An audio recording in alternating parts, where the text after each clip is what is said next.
Wanita kampungan, teriak pelakor itu sambil menampar wajahku di tengah bandara. Suami dan mertuaku justru tertawa puas. Namun mereka tidak tahu, saat pesawat lepas landas membawa mereka, aku diam-diam sudah.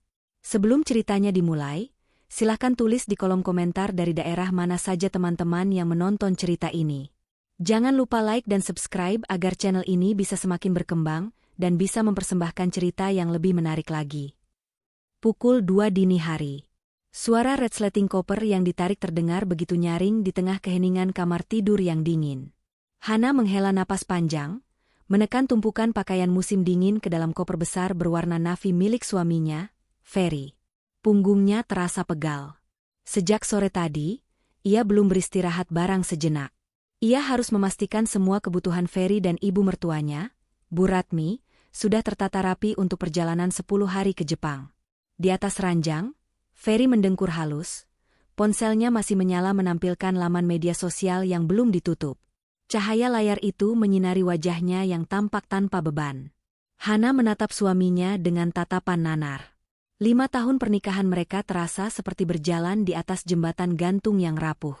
Dari luar, mereka tampak sempurna. Ferry adalah manajer pemasaran di sebuah perusahaan swasta menengah, dan Hana adalah istri yang hanya di rumah. Namun, realitas di balik dinding rumah ini jauh berbeda. Tiket sudah aman, Han?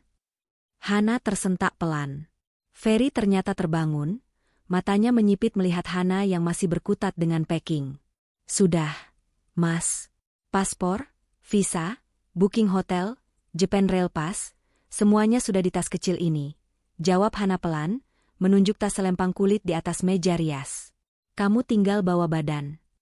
Ferry tersenyum, senyum yang dulu membuat Hana jatuh cinta, namun kini terasa penuh manipulasi. Makasih ya, sayang. Kamu memang istri paling bisa diandalkan. Maaf aku nggak bantu, capek banget ngurus meeting terakhir tadi. Hana hanya mengangguk. Ia tahu itu bohong. Meeting terakhir Ferry selesai jam 2 siang. Sisanya, suaminya itu menghabiskan waktu di kafe bilangan Senopati. Hana tahu karena notifikasi penggunaan kartu kredit tambahan Ferry masuk ke ponselnya. Mas, panggil Hana ragu-ragu. Home. Ferry menarik selimut, bersiap tidur lagi. Uang saku yang kamu transfer kemarin, itu kurang untuk 10 hari bertiga. Apalagi ibu minta makan di restoran Wagyu yang di Ginza itu. Ferry mendengus, nada suaranya berubah sedikit ketus. Kurang gimana sih, Han? Itu kan bonus tahunan aku. Harusnya cukup kalau kamu pinter ngaturnya. Jangan boros-boros lah. Kamu kan tahu, cicilan mobil baru juga jalan. Hana meremas ujung baju hangat yang sedang dilipatnya. Bonus tahunan. Kebohongan lain. Hana tahu kondisi keuangan perusahaan Ferry sedang stagnan. Uang yang ditransfer Ferry itu sebenarnya adalah uang yang Ferry tarik dari rekening tabungan pendidikan calon anak mereka, rekening yang seharusnya tidak boleh disentuh. Ferry pikir Hana tidak tahu, tapi Hana punya akses ke internet banking suaminya tanpa sepengetahuan Ferry. Iya, Mas. Cukup. Jawab Hana akhirnya, memilih mengalah demi kedamaian sebelum keberangkatan. Aku akan pakai tabungan pribadiku sedikit untuk jaga-jaga. Nah, gitu dong. Istri itu harus siap berkorban. Lagian uang kamu kan banyak dari peninggalan bapak. Gak habis-habis juga, gumam Ferry sebelum memunggungi Hana. Hana terdiam. Hatinya mencelos. Memang benar, ayahnya, almarhum Pak Wijaya, meninggalkan warisan aset properti dan saham yang cukup besar. Namun, Hana tidak pernah memamerkannya. Ia menggunakan dividen sahamnya untuk menutupi gaya hidup Ferry dan Bu Ratmi yang semakin tinggi, membiarkan Ferry merasa menjadi kepala keluarga yang sukses. Hana pikir itu bentuk bakti seorang istri. Ia menjaga ego suaminya dengan diam-diam mensubsidi kehidupan mereka. Tapi malam ini, rasanya lelah itu bukan hanya di fisik, tapi juga di jiwa. Ia menyelesaikan koper terakhir, koper Bu Ratmi yang penuh dengan permintaan titipan oleh-oleh untuk tetangga. Hana berjalan ke kamar mandi, membasuh wajahnya. Di cermin, ia melihat wanita berusia 29 tahun yang wajahnya mulai kehilangan binar bahagia. Matanya sayu, meski kulitnya masih terawat. Cuma 10 hari, Hana. Bertahanlah 10 hari demi ibu, bisiknya pada diri sendiri. Bu Ratmi sudah lama memimpikan melihat Gunung Fuji. Hana ingin mewujudkan itu, meskipun ia harus menelan banyak kepahitan dari sikap mertuanya yang selalu membanding-bandingkannya. Hana tidak tahu bahwa 10 hari itu tidak akan pernah terjadi. Dan malam ini adalah malam terakhir ia menjadi istri yang bodoh. Bandara Soekarno-Hatta Terminal 3 Ultimate tampak megah dan sibuk pagi itu. Udara dingin dari pendingin ruangan menusuk kulit, kontras dengan udara Jakarta yang lembab di luar. Hana mendorong troli berisi 3 koper besar dan 2 koper kabin. Di sebelahnya, Bu Ratmi berjalan melenggang dengan tas tangan bermerek, hadiah ulang tahun dari Ferry, yang dibayar menggunakan kartu kredit Hana. Ferry berjalan di depan, sibuk dengan ponselnya, sesekali tertawa kecil membaca pesan. "Han, kok kamu pakai baju itu sih?" Komplain Bu Ratmi tiba-tiba, menunjuk setelan kulot katun dan kemeja longgar berwarna beige yang dikenakan Hana. "Kita mau keluar negeri loh, bukan ke pasar." "Embok ya dandan sedikit. Lihat tuh orang-orang, fashionable." Hana membetulkan letak kacamatanya. "Ini nyaman buat di pesawat, Bu. Perjalanannya 7 jam, kalau pakai yang ketat nanti nggak enak." "Alasan saja kamu. Bilang saja malas dandan." "Kasihan Ferry punya istri kayak upik abu," cibir Bu Ratmi, cukup keras hingga beberapa orang di dekat mereka menoleh. Hana menunduk, menelan ludah yang terasa pahit. Ferry yang mendengar itu tidak membela, malah menimpali, "Iya Han, nanti di Jepang jangan malu-maluin aku ya kalau ketemu klien." Hana hanya diam. Mereka tiba di area check-in counter maskapai Jepang yang terkenal tepat waktu. Antrean kelas ekonomi cukup panjang. Tapi Hana sudah membelikan tiket kelas bisnis untuk mereka bertiga, menggunakan poin miles yang ia kumpulkan bertahun-tahun dan tambahan uang pribadinya. Saat Hana hendak mengeluarkan paspor dari tasnya, tiba-tiba Ferry berhenti melangkah. Wajahnya cerah seketika.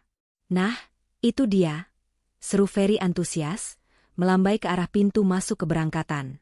Hana mengikuti arah pandang suaminya. Jantungnya seakan berhenti berdetak. Seorang wanita muda berjalan masuk dengan langkah percaya diri. Dia mengenakan dres merah menyala yang membalut tubuh rampingnya, dipadu dengan trench coat coklat yang disampirkan di bahu ala selebriti Korea, dan sepatu bot setinggi lutut. Rambutnya di-blow sempurna, wajahnya full makeup. Dia mendorong koper Rimowa perak yang mengilap. Itu Siska, mantan rekan kerja Ferry yang pernah membuat Hana merasa tidak nyaman saat acara makan malam kantor tahun lalu. Wanita yang sering menelepon Ferry malam-malam dengan alasan curhat soal kerjaan. "Loh, ada nak Siska?" Bu Ratmi justru terlihat girang, seolah sudah tahu. Siska menghampiri mereka dengan senyum lebar, aroma parfum vanila yang menyengat langsung menguar. "Pagi, Mas Ferry." "Pagi, Ibu Ratmi." Sapanya riang, lalu cipika-cipiki dengan Bu Ratmi seolah mereka sahabat lama. Kepada Hana, dia hanya melirik sekilas dan tersenyum tipis, meremehkan. "Hai, Mbak Hana." Hana menatap Ferry tajam, menuntut penjelasan. "Mas, kenapa dia ada di sini?" Ferry tampak sedikit gugup tapi berusaha menutupinya dengan tawa santai. "Oh, ini kebetulan banget, Han. Siska ternyata ditugaskan kantor cabang buat survei pasar ke Osaka. Pas aku cerita kita mau ke Jepang, ternyata dia naik pesawat yang sama. Ya udah, barengan aja kan?" "Survei pasar?" Hana mengernyit. Bukannya Siska bagian administrasi? Sejak kapan administrasi survei pasar ke luar negeri? Siska tertawa kecil, suara yang dibuat-buat manja. "Duh, Mbak Hana kudet deh. Sekarang kan zaman multitasking. Bos percaya sama selera fashion aku, jadi aku diminta lihat tren di sana." Siska mengibaskan rambutnya. "Lagian, seru kan kalau rame-rame? Ibu Ratmi juga seneng kan ada aku?" "Seneng banget dong." Sambar Bu Ratmi sambil menggandeng lengan Siska. Ada Siska jadi ada temen ngobrol yang nyambung. Kalau sama Hana, ibu bosen, diajak ngomongin tas branded nggak ngerti, diajak ngomongin artis nggak tahu. Hana merasa darahnya mendidih. Ini bukan kebetulan. Tidak mungkin kebetulan. Tiket kelas bisnis di tanggal yang sama, jam yang sama, itu harus direncanakan jauh-jauh hari. "Mas," bisik Hana tegas, menarik lengan Ferry menjauh sedikit. Kamu nggak bilang dia ikut. Dia nggak ikut kita, Hana. Cuma satu pesawat, kilah Ferry, melepaskan tangan Hana kasar. Jangan mulai deh cemburuan nggak jelas. Malu dilihat orang. Siska itu kolega, relasinya luas. Siapa tahu dia bisa bantu bisnis aku. Tapi ini liburan keluarga, Mas. Ya justru itu. Anggap aja dia tour guide tambahan. Dia sering ke Jepang. Udah jangan bikin mood ibu rusak. Lihat tuh ibu seneng banget. Hana menoleh. Bu Ratmi sedang tertawa lebar melihat foto-foto di ponsel Siska. Kedekatan mereka terlihat tidak wajar. Seolah Siska adalah menantu idaman, dan Hana adalah pembantu yang bertugas membawa barang. Ayo check-in, ajak Siska, memimpin jalan seolah dia pemimpin rombongan. Hana berdiri mematung sejenak di tengah hiruk-pikuk bandara. Instingnya berteriak untuk membatalkan semua ini sekarang juga. Tapi, melihat paspor Ferry dan ibunya masih di tangannya, rasa tanggung jawab bodoh itu masih menahannya. Sabar, Hana. Lihat sampai mana permainan mereka, batinnya. Dengan langkah berat, Hana mendorong troli berisi koper-koper berat itu sendirian. Sementara di depan sana, Ferry berjalan lenggang kangkung di samping Siska dan ibunya. Proses imigrasi dan pemeriksaan keamanan berjalan lancar, meski hati Hana semakin kacau. Mereka kini duduk di lounge keberangkatan. Hana yang memiliki kartu prioritas bank, atas namanya sendiri, mempersilakan mereka masuk. Siska dengan tidak tahu malunya ikut masuk sebagai tamu tambahan Hana, tanpa mengucapkan terima kasih. Di dalam lounge yang nyaman dengan sofa empuk dan prasmanan makanan, Siska semakin menjadi-jadi. Dia duduk di sofa tunggal di sebelah Ferry, sementara Hana terpaksa duduk di kursi yang agak terpisah, karena Bu Ratmi meletakkan tasnya di kursi kosong di sebelahnya. Mas Ferry, ambilin kopi dong. Latte ya, jangan pakai gula, pinta Siska manja sambil menyelonjorkan kakinya yang jenjang. Ferry dengan sigap berdiri. Siap, Tuan Putri. Ibu mau apa? Ibu mau teh hangat manis aja, Fer? Sekalian ambilin pastry yang coklat itu ya, sahut Bu Ratmi. Ferry pergi mengambilkan pesanan mereka. Hana? Dia tidak ditanya sama sekali. Hana akhirnya berdiri sendiri mengambil air mineral. Saat ia kembali, ia melihat Siska sedang merapikan kerah kemeja Ferry sambil tertawa cekikikan. Jarak wajah mereka terlalu dekat. Tangan Siska menyentuh dada Ferry dengan gerakan yang sangat intim. Siska, tegur Hana. Suaranya tenang tapi tajam. Ia masih berdiri memegang botol air mineral. Siska menoleh, pura-pura kaget. Mbak Hana. Kenapa? Tolong jaga sopan santun. Ini tempat umum, dan Ferry itu suami saya, ucap Hana tegas. Matanya menatap lurus ke manik mata Siska yang penuh soft lens abu-abu. Siska memutar bola matanya, lalu menatap Bu Ratmi seolah minta pembelaan. Duh, Bu, Mbak Hana galak banget sih. Aku cuma benerin kerah Mas Ferry yang kelipet. Emangnya salah ya bantu teman? Hana, bentak Bu Ratmi. Kamu itu kenapa sih dari tadi sensian? Siska cuma bantuin suamimu biar rapi. Harusnya kamu yang lakuin itu, tapi kamu malah sibuk sendiri. Jangan bikin malu cemburu kok sama teman sendiri. Bu, ini bukan masalah cemburu. Ada batas kepantasan antara laki-laki beristri dan wanita lain, bantah Hana. Alah, kuno kamu. Potong Ferry yang baru kembali membawa nampan. Siska itu orang modern, Han. Pergaulannya luas. Nggak kaku kayak kamu. Jangan norak deh. Dada Hana sesak. Di depan matanya, suaminya dan mertuanya terang-terangan membela wanita lain yang jelas-jelas menggoda. Siska tersenyum penuh kemenangan. Dia mengambil cangkir kopi dari tangan Ferry, sengaja menyentuhkan jari-jarinya ke tangan Ferry lebih lama dari yang seharusnya. Makasih ya, Mas. Kamu emang paling pengertian. Beruntung banget yang jadi istri kamu. Maksudnya, harusnya beruntung ya. Siska melirik sinis ke arah Hana. Provokasi itu belum selesai. Siska mengeluarkan ponselnya dan mengajak selfie. Ayo foto bareng buat story. Outwoo Japan with favorite people. Serunya. Dia menarik Ferry merapat, pipi mereka hampir bersentuhan. Bu Ratmi ikut nimbrung di sisi lain. Hana? Dia tidak diajak. Dia hanya menjadi penonton di pinggir bingkai. Mbak Hana mau ikut foto? Tapi entar framenya kekecilan deh, ujar Siska dengan nada mengejek. Lagian Mbak Hana mukanya kusem gitu, nanti ngerusak filter. Hahaha, bener juga, tawa Ferry pecah. Hana emang susah diajak gaul. Cukup. Kesabaran Hana yang sudah setipis tisu akhirnya robek. Bukan karena dia tidak diajak foto, tapi karena harga dirinya diinjak-injak tepat di depan wajahnya oleh orang yang selama ini ia biayai hidupnya. Hana melangkah maju. Cukup, Siska. Jauhkan badanmu dari suamiku. Dan Mas Ferry, berhenti bertingkah seperti remaja puber. Suara Hana sedikit meninggi, membuat beberapa penumpang lain di lounge menoleh. Suasana hening seketika. Siska berdiri, wajahnya dibuat seolah-olah dia korban yang terzalimi. Mbak Hana kok kasar banget sih? Aku salah apa? Aku cuma mau akrab sama keluarga Mas Ferry.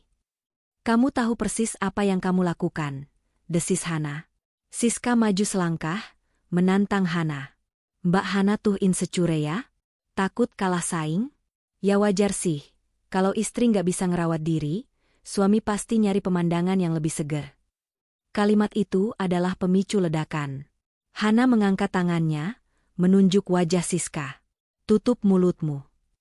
Tapi sebelum Hana sempat menyelesaikan kalimatnya, Siska tiba-tiba berteriak, "Aduh, sakit." Siska mundur terhuyung, memegangi lengannya seolah Hana baru saja mencubit atau memukulnya, padahal jari Hana belum menyentuhnya sama sekali. Drama dimulai. "Kamu apain Siska?" bentak Ferry. Dia langsung berdiri dan mendorong bahu Hana, hingga Hana terdorong mundur. "Aku nggak nyentuh dia," bela Hana. "Bohong. Tadi dia nyakar lengan aku, Mas. Lihat nih merah." Siska menunjukkan lengannya yang memang kemerahan. Mungkin karena dia mencubit dirinya sendiri tadi, atau bekas gesekan tas, Hana tidak tahu. Yang pasti Siska pandai berakting. Bu Ratmi ikut berdiri, wajahnya merah padam karena marah. Dasar istri nggak tahu diri. Udah diajak liburan, dibayarin, malah bikin onar. Minta maaf sama Siska sekarang. Orang-orang di lounge mulai berbisik-bisik. Tatapan mereka menghakimi Hana. Penampilan Hana yang sederhana dibandingkan Siska yang glamor membuat narasi, istri cemburu buta menyerang teman cantik suami, mudah dipercaya. Pengumuman boarding terdengar sayup-sayup, namun ketegangan di sudut lounge itu justru memuncak. "Minta maaf, Hana," perintah Ferry dingin. "Sekarang." Di depan ibu dan Siska. Hana menatap Ferry tak percaya. "Aku tidak salah. Dia yang memprovokasi. Dia yang berbohong. Minta maaf atau aku tinggal kamu di sini," ancam Ferry. Hana menegakkan punggungnya. Rasa takutnya hilang, digantikan oleh rasa dingin yang menjalar dari ulu hati. "Silakan. Tinggal saja." Jawaban Hana membuat Ferry terkejut. Biasanya Hana akan menangis dan memohon. Siska yang melihat Ferry ragu, memutuskan untuk mengambil alih panggung. Dia maju mendekati Hana, wajahnya yang cantik berubah menjadi topeng kebencian saat dia berbisik pelan agar hanya Hana yang dengar. "Lo itu cuma benalu, Han. Ferry itu muak sama lo. Gue yang bakal jadi nyonya Ferry sebentar lagi." Setelah membisikkan itu, Siska kembali berteriak dramatis. "Mbak Hana jahat banget ngatain aku wanita murahan. Padahal aku cuma mau bantu." Dan tanpa peringatan, plak, sebuah tamparan keras mendarat di pipi kiri Hana. Siska menamparnya.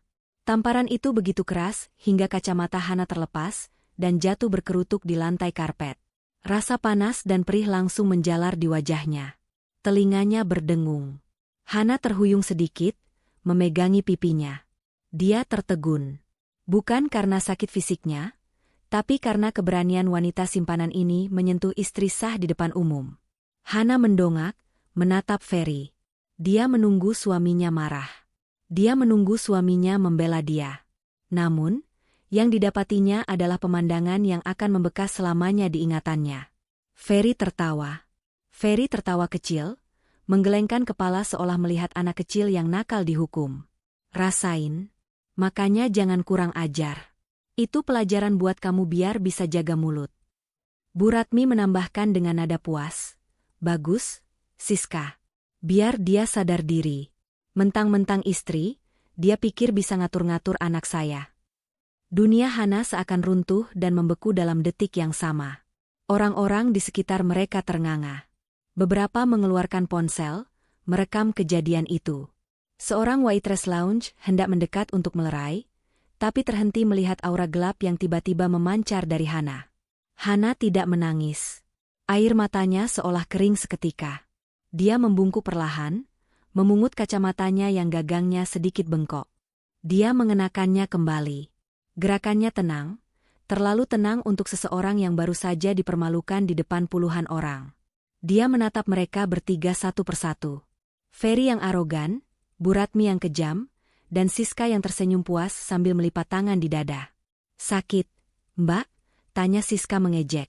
"Itu belum seberapa dibanding malunya Mas Ferry punya istri kayak kamu." Hana menarik napas panjang, mengisi paru-parunya dengan tekad baru. Tekad yang dingin dan kalkulatif.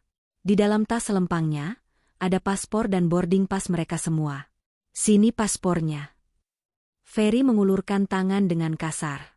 "Kita mau boarding. Kalau kamu masih mau ikut, hapus air mata buayamu itu dan bawain tas Siska sebagai permintaan maaf." Hana merogoh tasnya, mengeluarkan bundel paspor dan tiket. Ferry menyeringai, mengira Hana telah takluk. Hana memegang 3 paspor di tangannya. Paspor Ferry, paspor Buratmi, dan paspor miliknya. Paspor Siska tentu dipegang wanita itu sendiri. Dengan gerakan lambat dan sengaja, Hana memisahkan paspor dan boarding pass miliknya. Dia memasukkannya kembali ke dalam saku dalam tasnya. Lalu, dia menyodorkan sisa dokumen itu, paspor Ferry dan Buratmi, ke arah suaminya. "Ini," ucap Hana datar. Suaranya tidak bergetar sedikit pun. Ferry menyambar dokumen itu kasar. "Nah gitu dong. Cepetan, kita udah dipanggil last call." Ferry berbalik badan, siap melangkah pergi, diikuti Buratmi dan Siska yang tertawa-tawa kecil merayakan kemenangan mereka menundukkan Hana. Mereka melangkah sekitar 5 meter menuju pintu keluar lounge. "Mas," panggil Hana. Bukan panggilan sayang, tapi panggilan penutup. Ferry berhenti dan menoleh dengan wajah kesal. "Apa lagi?" Hana berdiri tegak. Wajahnya merah bekas tamparan masih terlihat jelas, tapi matanya menyala dengan sorot yang belum pernah dilihat Ferry sebelumnya. Sorot mata seseorang yang sudah selesai peduli. "Selamat liburan," kata Hana. Nadanya hampa. "Nikmati setiap detiknya. Karena ini yang terakhir." "Maksud lo apa? Lo nggak ikut?" tanya Ferry meremehkan. "Jangan ngancem deh. Entar lo nangis-nangis minta nyusul." "Aku tidak ikut," jawab Hana tegas. "Dan aku tidak akan menyusul." "Bagus," seru Buratmi. "Lebih damai nggak ada kamu. Uang saku udah kamu transfer semua kan semalam? Ya udah, nggak guna juga kamu ikut." "Dah, Mbak Hana, jaga rumah ya," ledek Siska sambil melambaikan tangan genit. Mereka bertiga berbalik dan berjalan cepat meninggalkan lounge, tertawa-tawa seolah baru saja membuang sampah yang memberatkan. Mereka tidak menoleh lagi. Mereka terlalu sibuk dengan bayangan liburan mewah di Jepang, belanja di Shibuya, dan makan enak. Hana melihat punggung mereka menjauh, hingga hilang di belokan koridor menuju gate. Setelah mereka benar-benar hilang, barulah Hana menghembuskan napas yang sedari tadi ia tahan. Kakinya terasa lemas, tapi ia memaksakan diri untuk tetap berdiri. Seorang staf lounge menghampirinya dengan wajah khawatir. Ibu baik-baik saja? Perlu saya panggilkan keamanan? Atau medis?" Pipinya memar. "Bu." Hana menoleh pada staf itu dan tersenyum tipis. Senyum yang misterius. "Saya baik-baik saja, Mbak. Justru saya merasa sangat lega." Hana mengeluarkan ponselnya. Layarnya retak sedikit karena tertekan di dalam tas saat keributan tadi, tapi masih berfungsi. Dia membuka aplikasi perbankan prioritasnya. Jarinya menari lincah di atas layar. Menu, kartu kredit tambahan. Nama pemegang, Ferry Irawan. Status, aktif. Tindakan, blokir permanen. Konfirmasi, apakah Anda yakin? Yes. Lalu dia membuka menu berikutnya. Rekening gabungan, Sumber dana utama yang diakses Ferry. Tindakan, pindahkan saldo ke rekening pribadi, deposito. Nominal, 150 juta rupiah, sisa dana cair. Proses. Selesai. Dalam waktu kurang dari 2 menit, Ferry, Bu Ratmi, dan Siska, yang saat ini sedang berjalan di Garbarata menuju pesawat, telah berubah status dari turis mewah menjadi gelandangan di negeri orang. Mereka tidak membawa uang tunai yen dalam jumlah banyak karena Ferry selalu mengandalkan kartu kredit, unlimited, yang sebenarnya limitnya dijamin oleh aset deposito Hana. Hana berjalan keluar dari lounge, tapi bukan menuju gate keberangkatan internasional. Dia berjalan menuju pintu imigrasi kedatangan untuk membatalkan cap keberangkatannya, cancel departure, lalu keluar menuju area penjemputan. Dia menempelkan ponsel ke telinganya. "Halo, Pak Hadi?" Sapa Hana pada pengacara keluarga ayahnya yang selama ini ia minta untuk standby namun tidak pernah ia beri lampu hijau. "Ya, Bu Hana?" Tumben menelepon pagi-pagi. "Jadi ke Jepang?" Suara berat di seberang sana menjawab. "Tidak jadi, Pak." "Rencana berubah?" jawab Hana sambil berjalan membelah kerumunan penjemput. Langkahnya kini ringan, seirama dengan bunyi hak sepatunya yang tegas di lantai marmer bandara. "Pak Hadi, tolong siapkan berkas yang waktu itu Bapak sarankan. Gugatan cerai, dan tolong urus pencabutan hak kuasa Ferry atas aset-aset properti Bapak di Jakarta Selatan dan Bandung." Hening sejenak di seberang telepon, lalu terdengar nada antusias. "Akhirnya Ibu setuju?" "Baik, Bu. Saya siapkan sekarang juga. Ada lagi." Hana berhenti sejenak di depan pintu kaca otomatis. Angin hangat Jakarta menerpa wajahnya. "Satu lagi, Pak. Tolong hubungi pihak hotel di Kyoto dan Tokyo tempat mereka menginap atas nama saya. Batalkan semua booking-an yang menggunakan kartu kredit saya.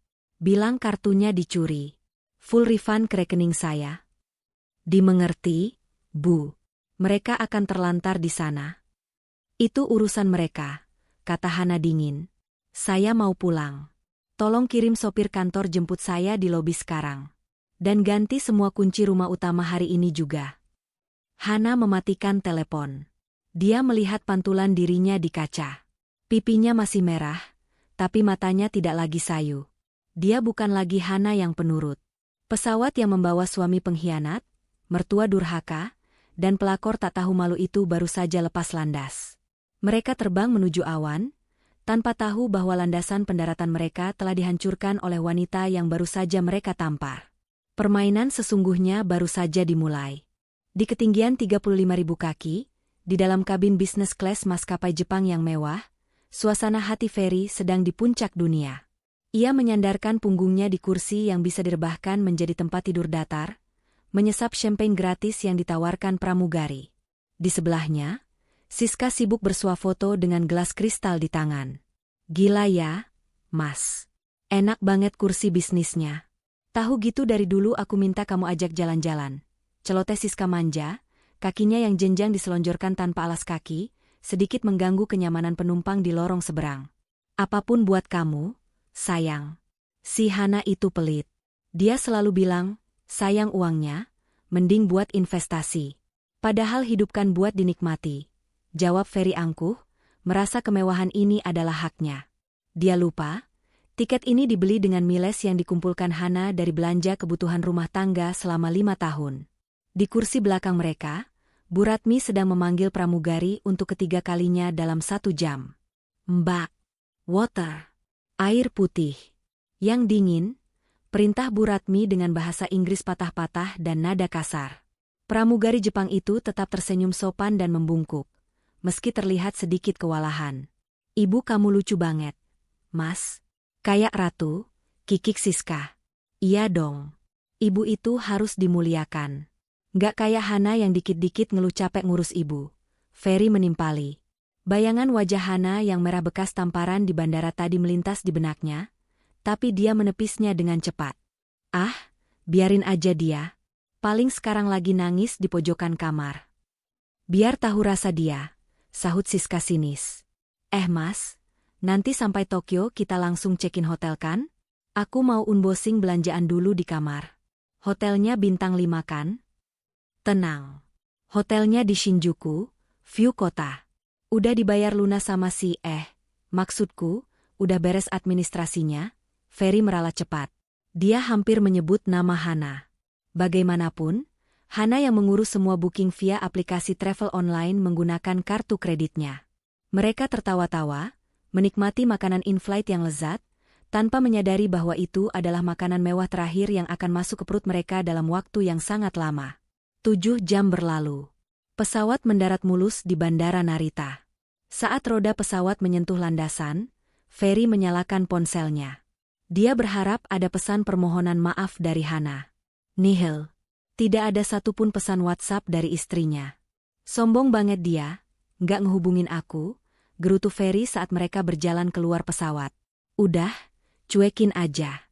Fokus sama aku dong. Siska merajuk, menggandeng lengan Ferry erat-erat. Mereka melewati imigrasi dengan lancar.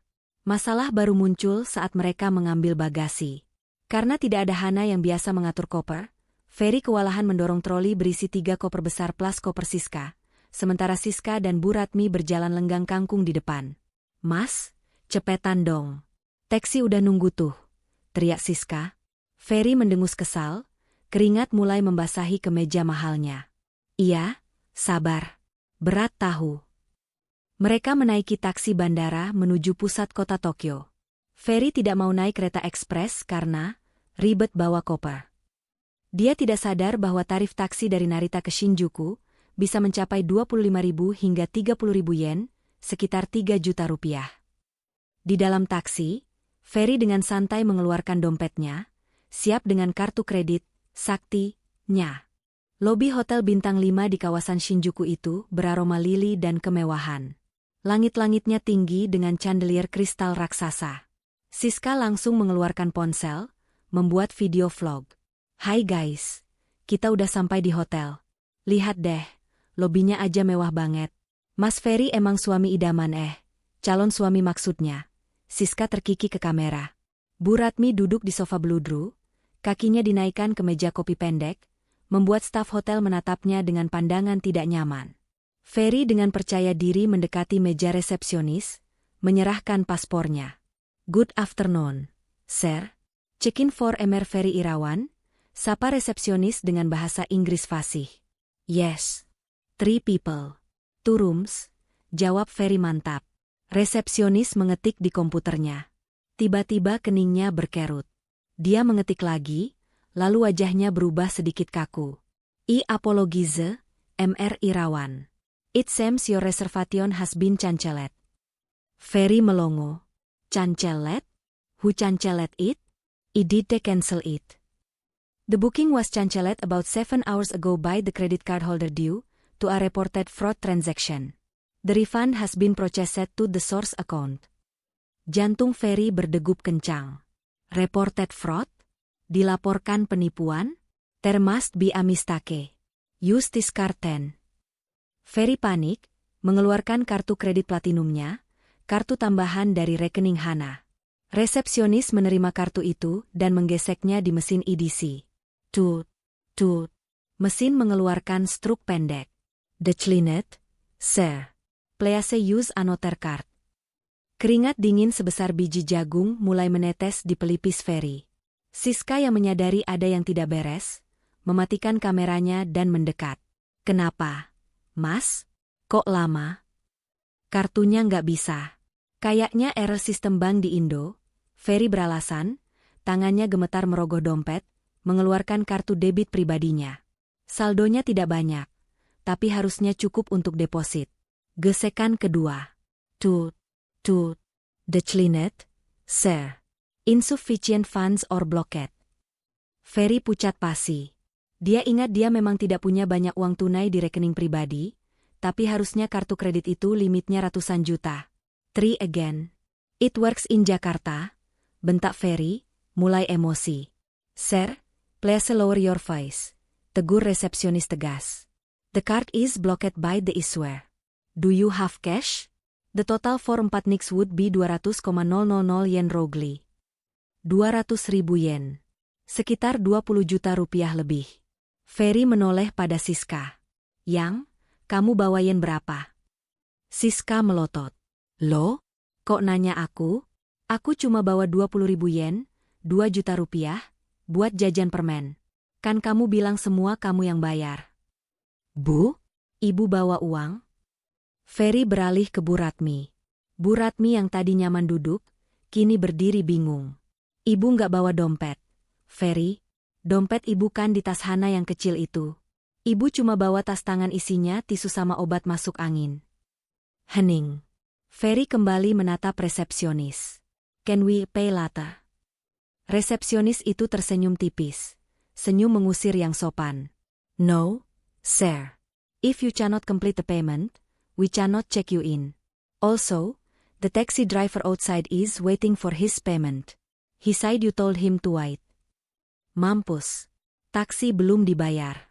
1 jam kemudian, pemandangan glamor keluarga Ferry berubah drastis. Mereka diusir halus dari lobi hotel karena membuat keributan. Siska sempat berteriak-teriak marah pada staf hotel, menuduh mereka rasis, sampai akhirnya security datang. Mereka kini duduk di pinggir trotoar di salah satu jalanan Shinjuku yang sibuk. Koper-koper besar menumpuk di sekeliling mereka seperti benteng keputusasaan. Taksi sudah dibayar menggunakan seluruh uang tunai yen yang dibawa Siska. Sisa uang Siska tinggal recehan koin. Mas, ini gimana sih? Siska meledak marah. Malu tahu nggak diusir kayak gembel. Mana aku udah posting di story. Diam dulu kamu. Aku lagi pusing. Bentak Ferry. Dia sedang mencoba mengakses mobile banking lewat wifi publik gratisan dari convenience store di belakang mereka. Aplikasi terbuka. Ferry login dengan jari gemetar. Matanya terbelalak melihat angka di layar. Saldo rekening, Rp124.500. Hah? Ferry memekik. Kemana uang bonusku? Dia mengecek mutasi rekening. Debit transfer, 150 juta rupiah ke rekening deposito Hana Wijaya. Keterangan, pengembalian dana talangan usaha. Ferry lemas. Ponselnya nyaris jatuh. Hana menarik semuanya. Ternyata uang yang selama ini Ferry anggap miliknya, atau bonus perusahaan, sebenarnya adalah suntikan dana dari Hana yang masuk lewat rekening perusahaan agar Ferry terlihat berprestasi. Hana mencabut semuanya. Kenapa? Fer? Uangnya ada kan? Tanya Bu Ratmi cemas. Perutnya mulai keroncongan. Nol, Bu. Hana. Hana ngambil semuanya. Suara Ferry parau. Kurang ajar si Hana. Bu Ratmi berteriak histeris, memukul koper. Istri durhaka. Maling. Itu kan uang suami. Bukan, Bu, bisik Ferry, realita menghantamnya keras. Itu uang Hana. Selama ini kita hidup dari uang Hana. Siska yang mendengar itu langsung berdiri. Wajah cantiknya berubah bengis. Maksud lo apa? Jadi lo sebenarnya miskin? Lo bilang lo manajer sukses. Lo bilang lo kaya. Aku emang manajer, Siska. Tapi gajiku habis buat cicilan mobil sama gaya hidup kita. Cih. Siska meludah ke aspal. Tahu gitu gue nggak sudi ikut. Terus sekarang gimana? Gue lapar. Gue butuh tempat tidur. Gue nggak mau tidur di jalanan. Hari mulai gelap. Angin musim gugur di Tokyo mulai menusuk tulang. Mereka tidak punya hotel, tidak punya uang tunai, dan kartu kredit semuanya mati. Berbekal sisa saldo Rp100.000 di rekening Ferry yang untungnya masih bisa ditarik lewat ATM internasional, dengan biaya admin yang memakan hampir separuhnya, mereka hanya mendapatkan sekitar 800 yen. Tidak cukup untuk apa-apa. Akhirnya, Siska ingat dia punya sedikit simpanan dolar di selipan dompetnya, sekitar $100 Amerika. Dia menyimpannya untuk beli skincare, tapi terpaksa ditukar. Dengan uang pas-pasan itu, mustahil menginap di hotel bintang 5. Bahkan hotel bisnis pun tidak cukup untuk 3 orang dan 2 kamar. Pukul 11 malam, mereka berakhir di sebuah penginapan murah di pinggiran distrik lampu merah Kabukicho. Bukan hotel kapsul modern yang estetik, tapi asrama kumuh tempat para backpacker kere atau pekerja kasar menginap. Baunya apek, campuran rokok dan lembab. Aku nggak mau tidur di sini. Siska menjerit saat melihat kamarnya.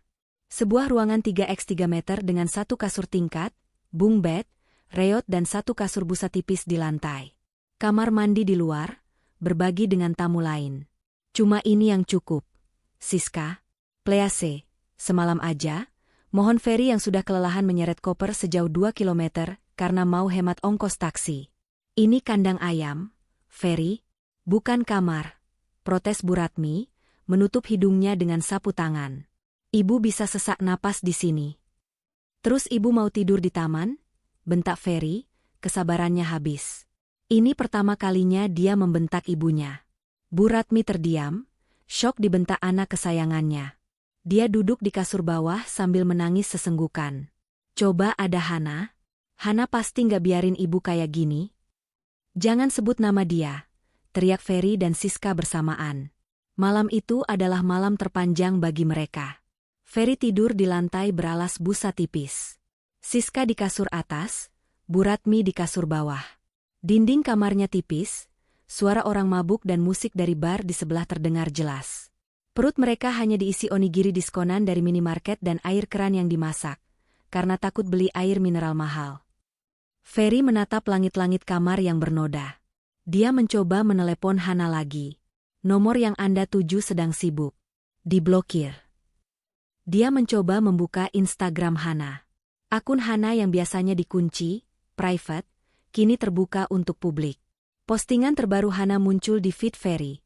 Sebuah foto secangkir teh panas dengan latar belakang ruang tamu rumah mereka yang nyaman dan bersih. Caption, kedamaian yang mahal harganya. By Parasit. New life just a servette. Kolom komentar penuh dukungan dari teman-teman Hana dan kerabat yang ternyata sudah tahu kejadian di bandara. Video penamparan itu belum diunggah Hana ke publik. Tapi screenshot percakapan grup keluarga sudah bocor. Darah Ferry mendidih, tapi dia tak berdaya. Dia terjebak di negara orang, lapar, dan miskin. Pagi hari kedua di Tokyo. Bukannya bangun dengan pemandangan Gunung Fuji, mereka bangun karena gedoran pintu. Staf penginapan memberitahu waktu check-out adalah jam 10 pagi, atau bayar denda. Mereka keluar dengan mata bengkak dan badan pegal linu. Mandi pun harus antre dan air panasnya mati. Siska tidak bisa mencatok rambutnya karena colokan listriknya beda dan dia tidak bawa adaptor, biasanya Hana yang siapkan. Rambutnya kusut, make-upnya luntur. Kita mau kemana hari ini? Tanya Bu Ratmi lemah. Dia sudah tidak punya tenaga untuk marah. Kita harus ke KBRI, kata Ferry. Kita lapor kehilangan dompet, minta bantuan dipulangkan. Malu dong, Mas, protes Siska. Nanti dikira TKI terlantar. Gengsi ah. Terus kamu mau makan apa? Uang dolar kamu udah habis buat bayar kamar semalam sama beli tiket kereta ke sini. Siska terdiam. Perutnya perih. Mereka berjalan menyeret koper-koper besar itu lagi. Orang-orang Jepang yang lewat menatap mereka aneh. 3 turis berpakaian, mantan, necis tapi menyeret koper di jalanan jam kerja, terlihat lusuh dan berantakan. Di tengah perjalanan menuju stasiun, ponsel Ferry bergetar tanpa henti. Notifikasi WhatsApp meledak. Pesan dari Pak Gunawan, HRD kantor, pagi Pak Ferry. Saya mendapat laporan audit dari Ibu Hana selaku komisaris pemegang saham mayoritas anak perusahaan. Ada indikasi penyalahgunaan dana operasional untuk kepentingan pribadi, transfer ke SDRI. Siska. Mohon segera kembali ke Jakarta untuk proses internal. Akses email dan ID card Bapak kami bekukan per hari ini. Ferry berhenti berjalan mendadak di tengah zebra cross, membuat mobil membunyikan klakson. Komisaris pemegang saham mayoritas? Ferry baru sadar. Perusahaan tempatnya bekerja adalah anak perusahaan dari grup properti milik almarhum ayah Hana. Selama ini Hana tidak pernah ikut campur operasional, jadi Ferry lupa siapa pemilik sebenarnya. Hana membiarkan Ferry bekerja di sana agar punya harga diri. Dan sekarang, Hana menggunakan kekuasaannya. Kenapa berhenti sih, Mas? Teriak Siska, menarik lengan Ferry ke trotoar. Ferry menatap Siska dengan tatapan kosong. Aku dipecat, Siska. Dan kayaknya bakal dipolisikan. Siska melepaskan tangan Ferry seolah tersengat listrik. Dipecat? Jadi, lo bener-bener nggak punya apa-apa lagi. Kita harus pulang, Siska. Kita harus minta maaf sama Hana. Siska mundur selangkah. Tatapannya berubah dari kaget menjadi jijik. Ogah. Gue nggak mau balik kalau cuma buat masuk penjara atau hidup susah sama lo. Lo bilang lo punya aset. Aset itu punya Hana semua. Siska tertawa hambar, tawa orang yang menyadari investasinya gagal total. Dia melihat sekeliling. Di seberang jalan, ada pria Jepang parubaya yang baru keluar dari mobil mewah, menatap Siska dengan tatapan tertarik. Insting bertahan hidup Siska sebagai pemangsa menyala. Ibu lapar. Fer.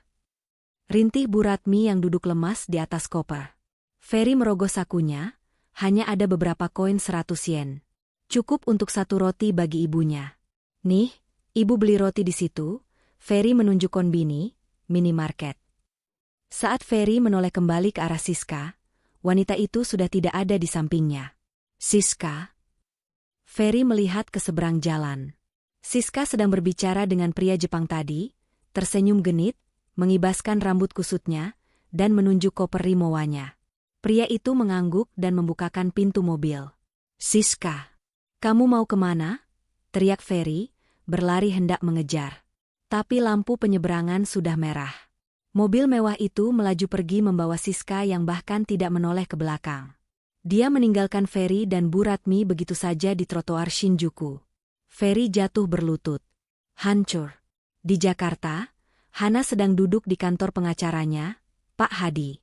Di meja, tumpukan berkas bukti penggelapan dana Ferry dan bukti perzinahan sudah siap. Prosesnya sudah jalan, Bu Hana, kata Pak Hadi. Mereka mungkin akan dideportasi karena luntang-lantung di sana, atau pulang mengemis bantuan KBRI. Begitu mendarat, surat panggilan polisi sudah menunggu. Hana tersenyum, menyesap teh melatinya. Biarkan mereka menikmati liburannya sedikit lagi. Pak, saya ingin tahu, seberapa kuat cinta sejati mereka tanpa uang saya. Bandara Soekarno-Hatta, Terminal 3 Kedatangan Internasional. 2 hari setelah insiden di Shinjuku, Ferry dan Bu Ratmi akhirnya mendarat di Jakarta. Tidak ada lagi gaya necis atau koper mewah. Mereka pulang menggunakan surat perjalanan laksana paspor, SPLP, yang dikeluarkan KBRI Tokyo, karena paspor asli mereka hilang. Sebenarnya ditahan pihak hotel di Tokyo sebagai jaminan atas kerusakan properti saat Siska mengamuk sebelumnya, dan Ferry tidak punya uang untuk menebusnya. Mereka dipulangkan dengan biaya talangan negara yang harus dibayar kemudian, menumpangi pesawat low-cost carrier dengan transit 12 jam di bandara negara tetangga yang panas. Ferry berjalan menyeret langkahnya. Kemejanya kusut, bau keringat menguar tajam karena 2 hari tidak mandi dengan layak. Wajahnya dipenuhi tunggul janggut yang tidak terawat. Di belakangnya, Bu Ratmi berjalan tertatih-tatih, wajahnya pucat pasi. Dia terus memegangi perutnya yang mual masuk angin. Fer, ibu haus, beli minum dulu, rintih Bu Ratmi. Suaranya parau. Ferry merogoh saku celananya. Kosong. Ponselnya mati kehabisan baterai dan dia tidak punya power bank. Tertinggal di koper Siska yang dibawa kabur wanita itu. Tahan dulu, Bu. Nanti di rumah minum sepuasnya, jawab Ferry ketus. Rasa hormat dan sayangnya pada sang ibu mulai terkikis oleh rasa lelah dan stres yang amat sangat. Mereka keluar dari area kedatangan. Biasanya, sopir kantor atau taksi bandara premium sudah menunggu. Tapi hari ini, Ferry hanya melihat kerumunan orang asing. Tidak ada papan nama, Ferry Irawan. Kita naik apa? Tanya Bu Ratmi, matanya berkaca-kaca melihat orang-orang lain dijemput keluarganya dengan pelukan hangat. Taksi online. Bayar tunai di rumah. Semoga ada recehan di laci meja kamarku, gumam Ferry. Dia meminjam ponsel seorang petugas kebersihan dengan memelas, memesan taksi online. Saat taksi datang, sebuah mobil MPV tua yang AC-nya kurang dingin, mereka masuk tanpa banyak bicara. Di dalam mobil, Bu Ratmi menangis pelan. Hana tega ya, Fer. Istri macam apa yang biarin mertuanya terlantar kayak gini? Awas saja nanti kalau ketemu, ibu mau marahin dia habis-habisan. Ferry diam saja, memandang jalan tol Jakarta yang macet. Dalam hatinya, ada ketakutan yang menjalar. Dia tahu Hana bukan sekadar tega. Hana sedang menghukum mereka. Dan firasatnya mengatakan, hukuman ini belum selesai. Taksi berhenti di depan gerbang perumahan klaster mewah di kawasan Jakarta Selatan. Sesuai aplikasi, Pak. 150.000, kata sopir taksi. Ferry turun, meminta sopir menunggu sebentar. Pak, saya ambil uang dulu di dalam. Tolong tunggu. Ferry berjalan menuju gerbang rumahnya yang megah. Rumah 2 lantai bergaya minimalis tropis itu terlihat sepi. Namun, ada yang berbeda. Gembok pagarnya baru, mengilap dan besar. Ferry merogoh saku, mencoba memasukkan kunci rumahnya ke lubang gembok. Tidak masuk. Dia mencoba lagi dengan paksa. Tetap tidak bisa. Cari siapa, Pak? Suara bariton menegur dari pos Satpam. Pak Yanto, Satpam komplek yang sudah bekerja di sana selama 3 tahun, mendekat dengan wajah datar. Biasanya Pak Yanto sangat hormat pada Ferry, sering membungkuk dan menyapa, "Siap, Pak Bos." Tapi hari ini, tatapannya dingin. "Pak Yanto, ini saya, Ferry. Bukain gerbangnya. Kunci saya nggak bisa masuk." Kayaknya Hana ganti gembok. Perintah Ferry, mencoba mempertahankan sisa wibawanya. Pak Yanto tidak bergerak. Dia justru melipat tangan di dada. "Maaf, Pak Ferry. Saya dapat perintah tegas dari pemilik rumah, Ibu Hana. Bapak dan siapapun yang bersama Bapak dilarang masuk ke area properti ini." "Apa? Kamu gila ya?" Ferry emosi, mencengkeram jeruji pagar. "Ini rumah saya suaminya. Di sertifikat namanya Ibu Hana Wijaya, Pak." "Bukan Bapak," jawab Pak Yanto tenang. "Dan Ibu Hana sudah menunjukkan surat kepemilikan sah. Beliau juga berpesan, kalau Bapak maksa masuk atau bikin keributan, saya harus panggil polisi. Polsek dekat sini, Pak. 5 menit sampai." Ferry ternganga. Wajahnya merah padam. "Hana di dalam kan?" Panggil dia keluar. "Ibu Hana tidak ada di sini. Rumah ini kosong. Kunci sudah diganti semua kemarin sore oleh tukang." Bu Ratmi yang mendengar keributan itu turun dari taksi dengan panik. Pak Satpam. Kamu jangan kurang ajar ya. Saya ini mertua pemilik rumah. Saya mau masuk. Saya sakit." "Maaf, Bu. Perintah adalah perintah. Silakan pergi sebelum saya panggil keamanan komplek yang lain." Di belakang mereka, sopir taksi mulai tidak sabar.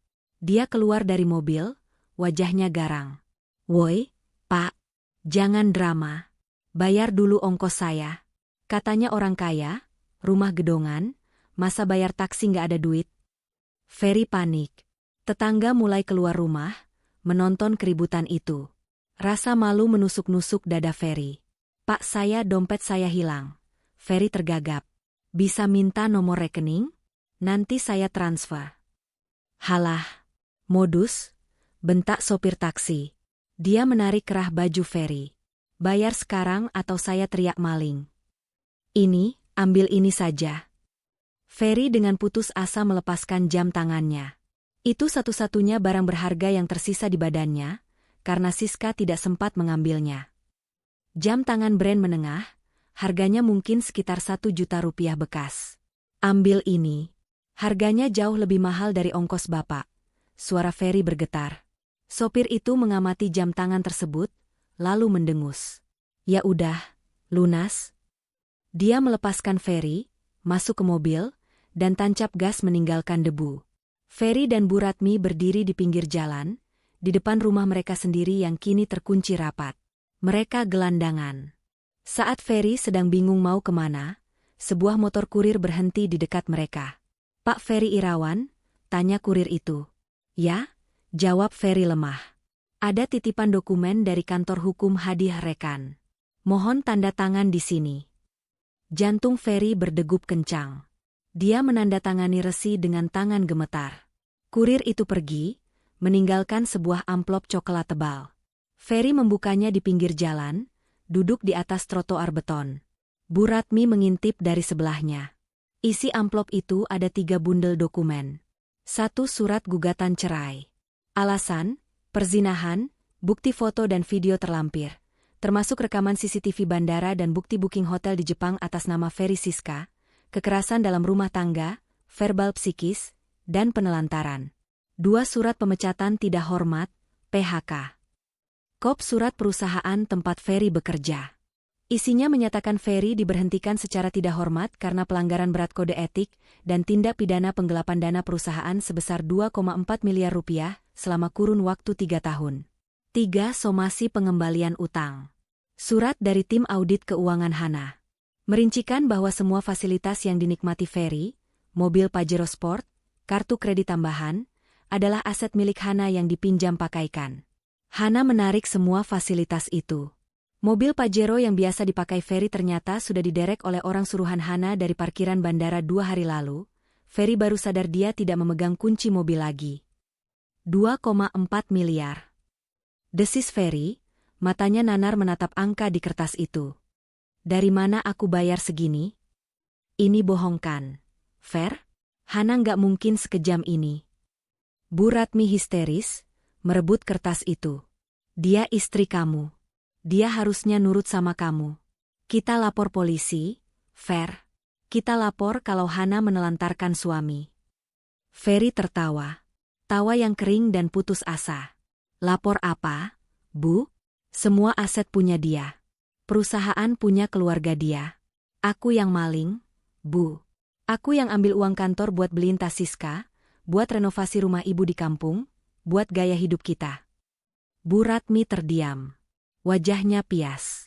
Jadi, rumah ibu di kampung juga? Itu uang Hana, Bu. Secara teknis, uang perusahaan Hana. Dunia Bu Ratmi runtuh. Kebanggaan semu yang ia bangun selama ini, bahwa anaknya sukses dan menantunya hanya numpang hidup, hancur berkeping-keping. Ternyata, dialah yang numpang hidup. Matahari semakin terik. Mereka tidak mungkin terus berada di trotoar. Tatapan tetangga semakin menyakitkan. Kita ke rumah kontrakan Siska, kata Ferry tiba-tiba, matanya menyala dengan kemarahan. Dia pasti balik ke sana. Dia bawa koper besar, pasti dia butuh tempat naruh barang. Dia harus tanggung jawab. Sebagian uang itu dipakai dia. Dengan sisa tenaga, mereka berjalan kaki keluar komplek menuju pangkalan ojek, lalu memohon pada tukang ojek untuk mengantar mereka ke apartemen Siska dengan jaminan KTP Ferry, SPLP, dan janji bayar nanti. Sampai di apartemen kelas menengah tempat Siska tinggal, yang sewanya dulu dibayar Ferry, Ferry langsung menuju lobi. Mbak, saya mau ke unit 1205. Siska Amalia, kata Ferry pada resepsionis. Resepsionis itu mengerutkan kening. Bu Siska? Beliau sudah pindah. Pak, 3 hari lalu ada jasa pindahan yang angkut semua barangnya. Pindah? Kemana? Wah, saya tidak tahu. Tapi kuncinya sudah diserahkan ke pemilik unit. Katanya kontrak sewanya tidak diperpanjang. Ferry memukul meja resepsionis. Siska sudah merencanakannya. Wanita itu tahu cepat atau lambat ini akan terjadi, atau mungkin dia memang berniat meninggalkan Ferry setelah liburan ke Jepang. Siska sudah membersihkan jejaknya sebelum berangkat. Bangsat, teriak Ferry, membuat orang di lobi kaget. Dia mencoba meminjam ponsel resepsionis untuk mengecek Instagram Siska, karena dia sendiri sudah diblokir. Akun Siska ternyata aktif. Instastory 2 jam yang lalu, foto pemandangan dari jendela pesawat business class. Caption, By Japan. Hello Singapore. New chapter with Someone special. Thanks for the memories, not really. Moving on level up. Di foto itu, terlihat tangan Siska menggenggam tangan seorang pria yang mengenakan jam tangan Rolex emas. Pria itu bukan Ferry. Itu pria Jepang yang ditemuinya di Shinjuku, atau mungkin mangsa baru lainnya. Ferry merosot di lantai lobi. Siska kabur membawa tas-tas branded yang dibelikan Ferry, meninggalkan Ferry dengan utang miliaran dan ancaman penjara. Fer, ibu lapar. Bu Ratmi kembali merintih, kini tubuhnya menggigil demam. Stres dan kelelahan fisik membuat wanita tua itu ambruk. Ferry menatap ibunya yang terkulai lemas di sofa lobi. Dia sadar, dia tidak punya pilihan lain. Dia harus membuang harga dirinya yang sudah tidak berharga itu. Malam harinya, di sebuah rumah tua bergaya Belanda di kawasan Menteng. Ini adalah rumah orang tua Hana, tempat Hana tinggal sementara. Ferry tahu tempat ini. Dulu dia sering kesini saat masih pacaran, berpura-pura menjadi pria baik-baik di depan mendiang ayah Hana. Gerbang rumah itu terbuka sedikit. Ada mobil ambulans terparkir di halaman. Ferry menggendong Bu Ratmi yang setengah pingsan di punggungnya. Dia berjalan tertatih memasuki halaman. Satpam rumah itu mengenali Ferry, tapi ragu untuk menghentikan karena melihat kondisi Bu Ratmi. "Bu Hana," teriak Ferry serak. "Hana, tolong ibu." Pintu depan terbuka. Hana keluar, mengenakan pakaian rumah yang rapi dan wangi. Wajahnya tenang, tidak ada ekspresi kaget. Di belakangnya berdiri Pak Hadi, pengacaranya. "Bawa masuk ke teras saja. Jangan ke dalam," perintah Hana dingin pada satpam yang hendak membantu. Ferry membaringkan Bu Ratmi di kursi rotan di teras. Bu Ratmi membuka matanya perlahan, melihat wajah menantunya. "Hana," bisik Bu Ratmi, air mata meleleh di pipinya yang keriput. "Tolong ibu, Han. Ibu sakit. Ibu minta maaf." Hana menatap mertuanya tanpa berkedip. Tidak ada rasa iba di matanya, hanya tatapan kosong seorang wanita yang hatinya sudah dimatikan paksa. "Sakit, Bu?" tanya Hana pelan. "Iya, ibu salah. Ibu hilaf. Jangan biarkan ibu mati di jalanan, Nak." Isak Bu Ratmi mencoba meraih tangan Hana. Hana memundurkan langkahnya, menghindari sentuhan itu. "Hilaf? Ibu menyebut penghinaan selama 5 tahun sebagai hilaf?" "Hana, tolonglah," sela Ferry, berlutut di lantai teras. "Hukum aku. Penjarakan aku. Tapi tolong rawat ibu. Kamu kan punya hati nurani. Kamu dulu sayang sama ibu." Hana tersenyum sinis. "Dulu. Sebelum kalian membunuhnya di Terminal 3. Hana menatap Ferry tajam. "Kamu ingat saat Siska menamparku? Kamu tertawa, Mas. Dan ibu?" Hana menunjuk Bu Ratmi. "Ibu bilang, bagus, biar dia sadar diri." Saat itu, ibu sedang sehat walafiat, tertawa di atas rasa sakit saya. Sekarang, saat ibu sakit dan tidak punya uang, baru ibu ingat saya adalah menantu. Kami menyesal, Han. Sumpah demi Tuhan." Ferry bersujud, keningnya menyentuh lantai marmer yang dingin. "Penyesalan kalian tidak laku di sini," jawab Hana. Dia menoleh pada Pak Hadi. "Pak, tolong panggilkan taksi untuk membawa ibu ini ke RSUD. Pakai uang saya untuk biaya pengobatan awal di IGD saja. Setelah itu, biarkan dinas sosial yang urus." "Hana, kamu tega membuang ibuku ke dinas sosial?" Ferry mendongak. "Tak percaya. Saya bukan membuang. Saya menyerahkan tanggung jawab kepada negara, karena anaknya sendiri tidak mampu," balas Hana telak. "Dan kamu, Ferry, polisi akan menjemputmu besok pagi dimanapun kamu berada. Nikmati malam terakhirmu sebagai orang bebas." Hana berbalik badan, berjalan masuk ke dalam rumah yang hangat dan terang. "Hana, jangan pergi. Hana!" teriakan Ferry menggema di halaman luas itu. Pintu jati tebal itu tertutup perlahan. Suara kunci diputar dari dalam. Klik. Bunyi itu adalah penutup dari segala hubungan mereka. Di luar, hujan mulai turun rintik-rintik, membasahi tubuh Ferry yang berlutut dan Bu Ratmi yang menangis meratapi nasib. Mereka berada di titik terendah, dan tidak ada tangan yang terulur untuk menolong. Pagi itu, langit Jakarta tampak kelabu, seolah turut berduka atas nasib Ferry. Namun bagi Hana, ini adalah pagi yang cerah untuk bersih-bersih. Ferry ditangkap polisi pukul 6 pagi di sebuah warnet 24 jam, tempat ia bersembunyi setelah diusir dari halaman rumah Hana. Ia tidak melawan. Tenaganya sudah habis, mentalnya sudah hancur. Saat polisi memborgol tangannya dengan tuduhan penggelapan dana perusahaan dalam jabatan, Ferry hanya menunduk pasrah. Di kantor polisi, Ferry duduk di ruang interogasi dengan mengenakan baju tahanan berwarna oranye. Di hadapannya, penyidik menumpuk berkas setebal 5 cm. "Saudara Ferry," kata penyidik dengan nada datar. "Berdasarkan audit forensik, ditemukan aliran dana mencurigakan sebesar 2,4 miliar rupiah ke rekening pribadi, pembayaran vendor fiktif, dan pembelian barang mewah yang tidak terkait operasional kantor. Semua bukti mengarah pada otorisasi token ban yang hanya dipegang oleh Anda." Ferry menelan ludah yang terasa seperti pasir. Saya bisa jelaskan, Pak. Itu pinjaman, saya berniat mengembalikannya. Pinjaman tanpa persetujuan komisaris dan direksi adalah pencurian, Pak Ferry, potong penyidik. Apalagi dana itu mengalir ke rekening saudari Siska Amalia. Apakah dia karyawan perusahaan? Bukan. Suara Ferry nyaris tak terdengar. Lalu apa hubungannya? Dia teman dekat. Pintu ruang interogasi terbuka. Hana masuk didampingi Pak Hadi. Dia tampak anggun dengan blazer hitam dan wajah tanpa ekspresi.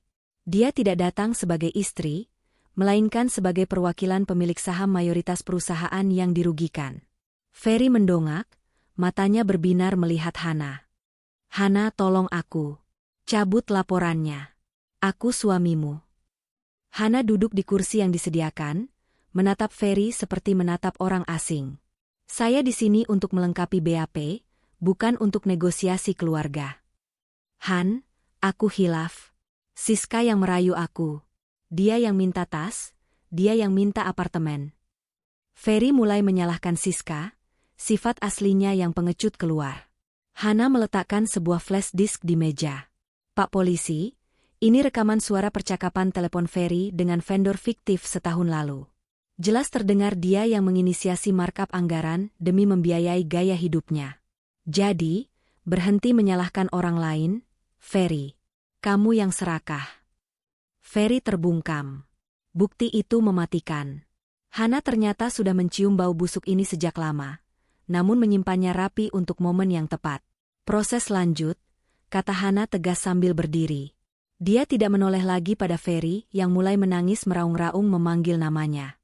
3 bulan kemudian. Persidangan perceraian dan kasus pidana berjalan beriringan, namun sidang cerai putus lebih dulu. Di pengadilan agama, suasana terasa mencekam. Ferry hadir didampingi pengacara pro bono, gratisan, yang disediakan negara karena dia tidak mampu menyewa pengacara swasta. Penampilannya kurus, rambutnya dicukur pendek ala tahanan, wajahnya kusam. Di pihak lain, Hana duduk tenang didampingi tim hukum elit. Hakim ketua membacakan pertimbangan putusan. Satu persatu dosa Ferry dibacakan secara terbuka.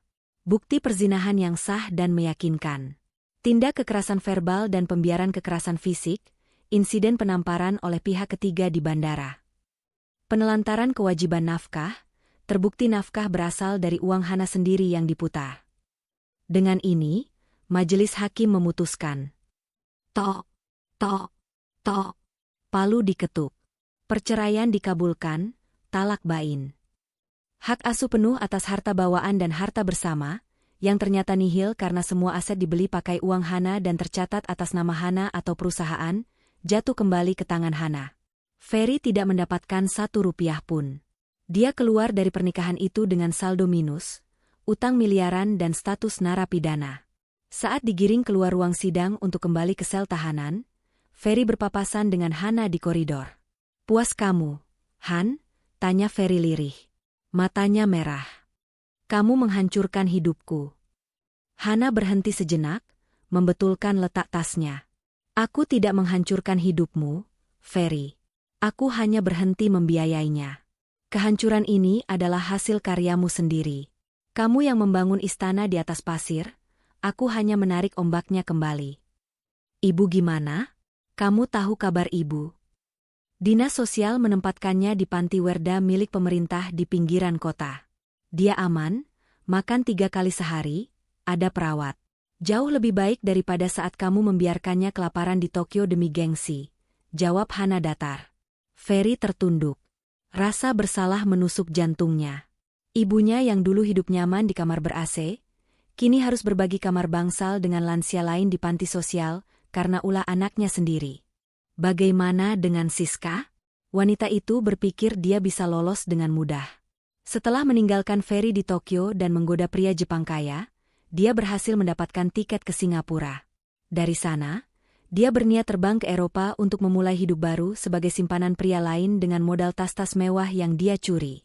Namun, Siska melupakan satu hal, uang yang dia terima dari Ferry adalah uang hasil kejahatan. Hana telah melaporkan Siska dengan pasal tindak pidana pencucian uang, TPPU, pasif. Sebagai penerima aliran dana hasil korupsi penggelapan yang seharusnya patut diduag, Siska masuk dalam daftar pencarian orang, DPO, Red Notice terbatas. Di Bandara Changi, Singapura, saat Siska hendak check-in penerbangan ke Paris, sistem imigrasi berbunyi. "Miss Siska Amalia?" tanya petugas imigrasi berwajah tegas. "Yes, that's me. Is there a problem? I'm in a hurry for my flight to Paris," jawab Siska angkuh, membetulkan kacamata hitamnya. "Please follow us to the inspection room." "What? No. Do you know who I am?" Siska mulai berteriak, menarik perhatian orang. Kebiasaannya membuat drama kumat lagi. Dua petugas keamanan bandara langsung memegang lengannya. Dia digiring paksa ke ruang interogasi. Di sana, petugas menunjukkan surat perintah penahanan dari Interpol atas permintaan Kepolisian Indonesia. "Semua rekening Anda telah dibekukan. Semua aset barang mewah yang Anda bawa akan disita sebagai barang bukti," jelas petugas. Siska histeris. Koper rimowanya dibuka paksa. Tas-tas Hermes dan Chanel, yang sebagian dibeli pakai uang Ferry, dikeluarkan dan diberi label barang sitaan. "Itu punya saya. Jangan sentuh." Siska meronta, mencoba mencakar petugas. Akibat perlawanan itu, Siska tidak hanya dideportasi, tapi juga diborgol di depan umum. Dia dipulangkan ke Jakarta dengan tangan terikat, dikawal Polwan. Video penangkapan Siska yang meronta-ronta di Bandara Changi viral di media sosial. Netizen yang sudah tahu kasus, istri ditampar di bandara, bersorak. Reputasi Siska sebagai sosialita hancur lebur. Dia mendarat di Jakarta bukan sebagai turis, tapi sebagai tahanan yang ditunggu kerumunan wartawan. Wajahnya yang tanpa makeup, rambut acak-acakan, dan tangan diborgol menjadi headline berita kriminal. Pelakor hedon terjerat kasus pencucian uang miliaran rupiah. Hana menonton berita itu dari televisi di ruang kerjanya. Dia tidak tersenyum senang, hanya mengangguk pelan. Keseimbangan telah pulih. 1 tahun berlalu. Lapas Cipinang terasa pengap dan padat. Ferry duduk di pojok sel yang dihuninya bersama 10 orang lain. Dia kini bekerja sebagai tukang bersih-bersih blok penjara, demi mendapatkan uang rokok dan makanan tambahan. Tubuhnya kurus kering. Kulitnya menghitam. Tidak ada lagi sisa-sisa manajer necis yang sombong. Hari itu adalah hari kunjungan. Nama Ferry dipanggil lewat pengeras suara. "Ferry Irawan. Ada kunjungan." Jantung Ferry berdebar. Apakah Hana? Apakah ibunya? Dia berlari kecil menuju ruang kunjungan yang dipisahkan kaca. Namun, harapan itu pupus. Yang datang bukan Hana, melainkan Pak RT dari lingkungan rumah lamanya dulu. "Pak RT." Ferry bingung. "Saya cuma mau sampaikan amanah, Fer," kata Pak RT dengan wajah prihatin. "Ibumu, Bu Ratmi, meninggal dunia kemarin sore di panti sosial." Dunia Ferry gelap seketika. Kakinya lemas. Dia merosot di kursi besi. "Ibu." "Beliau kena serangan jantung," kata pengurus panti. "Sebelum meninggal, beliau terus memanggil namamu dan minta maaf sama Hana. Pemakamannya sudah diurus sama Hana." Ferry mendongak kaget. "Hana?" "Iya. Hana yang bayar semua biaya pemakaman, sewa ambulans, sampai beli tanah makam yang layak. Hana juga yang nyolatin jenazah ibumu. Dia bilang, bagaimanapun Bu Ratmi pernah jadi ibunya juga." Air mata Ferry tumpah tak terbendung. Dia meraung di balik kaca, memukuli dadanya yang sesak. Di saat dia dan ibunya jahat luar biasa, Hana masih memanusiakan ibunya di saat terakhir. Rasa penyesalan itu kini bukan lagi sekadar kata-kata, tapi menjadi hukuman seumur hidup yang jauh lebih menyakitkan daripada jeruji besi. Dia kehilangan segalanya. Istri yang baik, ibu yang melahirkannya, karir, harta, dan harga diri. Dan yang paling menyakitkan, dia tahu Siska, wanita yang dia bela mati-matian, kini mendekam di penjara wanita Pondok Bambu, dan bahkan tidak pernah menanyakan kabarnya sekalipun. Cinta yang dia agungkan ternyata hanya sampah. Bandara Soekarno-Hatta, Terminal 3 Keberangkatan Internasional. Siklus kembali berulang, namun dengan energi yang berbeda. Hana berjalan melintasi check-in counter yang sama tempat dia dipermalukan setahun lalu. Kali ini, Dia mengenakan coat musim dingin yang elegan, sepatu bot kulit berkualitas tinggi, dan koper tumi yang ringkas. Tidak ada beban di wajahnya. Tidak ada kacamata yang miring karena tamparan. Dia berjalan menuju lounge first class. Staf maskapai menyapanya dengan hormat. "Selamat siang, Ibu Hana Wijaya. Selamat datang kembali." Hana tersenyum tulus. Dia duduk di sofa empuk dekat jendela kaca raksasa yang menghadap landasan pacu. Di tangannya ada segelas lemon tea hangat. Ponselnya bergetar. Sebuah pesan masuk dari grup direksi perusahaannya. "Laporan kuartal ini naik 200%, Bu Hana. Ekspansi properti kita ke Jepang disetujui." Hana membalas singkat, "Kerja bagus. Saya akan tinjau lokasinya besok di Kyoto." Ya, Hana akhirnya pergi ke Jepang. Bukan untuk melayani suami manja atau mertua rewel. Bukan untuk membawa koper orang lain. Dia pergi sebagai pebisnis wanita yang sukses, untuk menandatangani kontrak akuisisi hotel butik di Kyoto, hotel yang dulu menolak Ferry karena kartunya Declinet. Hana membelinya. Dia menatap pantulan wajahnya di kaca jendela. Bekas tamparan itu sudah lama hilang, tapi rasa sakitnya telah mengubahnya menjadi berlian, keras, berkilau, dan tak tertembus. Pengumuman boarding terdengar. Panggilan terakhir untuk penumpang Garuda Indonesia tujuan Tokyo Haneda. Hana berdiri, merapikan mantelnya. Dia melangkah pasti menuju Garbarata. Sendirian, namun tidak kesepian. Dia merasa utuh. Saat pesawat lepas landas membelah langit Jakarta, Hana melihat ke bawah. Di suatu tempat di antara gedung-gedung beton itu, ada dua penjara yang mengurung masa lalunya. Tapi di atas sini, di atas awan, masa depannya terbentang luas tanpa batas. Hana memejamkan mata, tersenyum, dan berbisik pelan, "Terima kasih atas tamparannya. Itu caramu membangunkan macan tidur." Pesawat menembus awan, membawa Hana menuju matahari terbit.